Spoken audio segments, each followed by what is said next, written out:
নমস্কার বন্ধুরা, মাংস পিঠে তো অনেক খেয়েছি।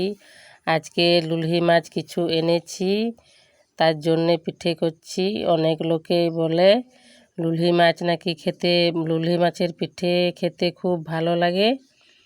তো এই যে লুলহি মাছে তেল, হলুদ, জিরে, লঙ্কা, নুন দিলাম, পেঁয়াজ, রসুন, আদা বাটা সব মিক্সড করা হচ্ছে এখন। এই যে দেখো,